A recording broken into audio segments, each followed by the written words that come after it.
लसुणी मेथीची भाजी प्रत्येक हिवाळ्यामध्ये तर आपण बनवतो.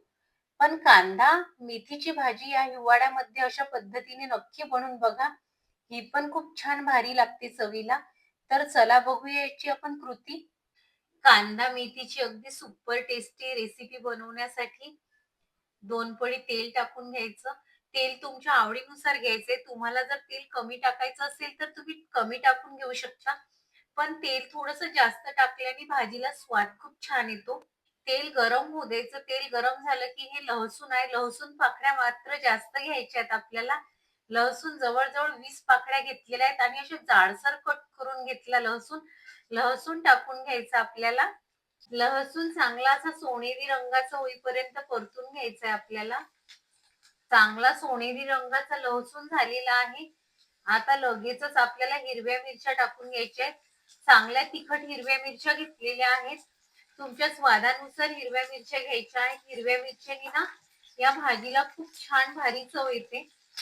हिरव्या मिरच्या टाकून 1 मिनिट झाल्यानंतर कांदा घेतलेला आहे. कांदा या भाजीसाठी जास्तच घ्यायचा आहे. बऱ्याच ठिकाणी ना ही भाजी बनवायच्या वेळेस लहसून, कांदा आणि हिरवी मिरची एकत्र टाकतात.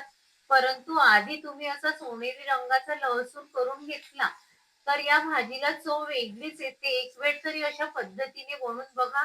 तुम्हाला वेगळीच चव लागेल या भाजीची. ना हलका सोनेरी रंगाचा झाला की यामध्ये टोमॅटो आहेत. हे 2 टोमॅटो आहेत. छान लाल बुंद टोमॅटो घ्यायचे आहेत. हे टाकून घ्यायचे यामध्ये. बारीक कट करून घ्यायचे टोमॅटो आणि असं चांगलं 1 मिनिट असं परतून घ्यायचंय आपल्याला. हे चवीनुसार मीठ टाकून घ्यायचंय. मीठ टाकल्यामुळे ना टोमॅटो असा चांगला मऊसूत शिजायला मदत होते आणि आपल्याला असं झाकण ठेवून एक 3 ते 4 मिनिट टोमॅटो चांगला असा मऊसूत शिजवून घ्यायचा आहे. एक 3 ते 4 मिनिट झालेले आहे. टोमॅटो छान शिजलेला आहे. सर्व टोमॅटो असा आपल्याला चमच्याच्या मदतीने असा मॅश करून घ्यायचा आहे. तुम्हाला टोमॅटो टाकायचा नसेल तर तुम्ही स्किप सुद्धा करू शकता टोमॅटो. टोमॅटो चांगला मॅश करून झालेला आहे.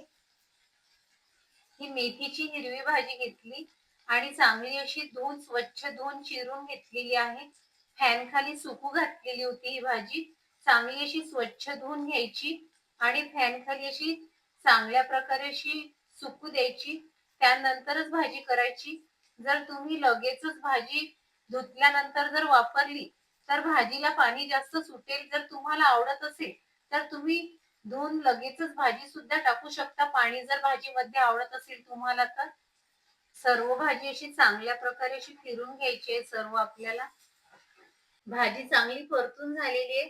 हे शेंगदाणे कूट आहे हे टाकून घ्यायचं आहे आपल्याला. शेंगदाणे कूट टाकल्यानंतर भाजी अशी चांगली परतून घ्यायची आहे. टोमॅटो शिजताना आपण मीठ टाकून घेतलं होतं. आता थोडंसं मीठ टाकून घेणार आहे आणि भाजी चांगली अशी परतून घेणार आहे. भाजी चांगली परतून झालेली आहे. आता झाकण ठेवायचं आहे भाजीवर आणि एक 2 ते 3 मिनिट चांगली आपल्याला अशी शिजवून घ्यायची आहे भाजी बारीक गॅसवर. जवळ-जवळ 3-3.5 मिनिट भाजी शिजलेली आहे. भाजी चांगली शिजल्या गेलेली आहे. भाजी तयार झालेली आहे आणि तुम्हाला ही बनवलेली माझी रेसिपी आवडली की नाही आवडली कमेंट्समध्ये मला नक्की सांगा आणि तुमच्या मित्रांमध्ये शेअर करायला विसरू नका. भेटूया एक नवीन अशाच रेसिपी सोबत. बाय.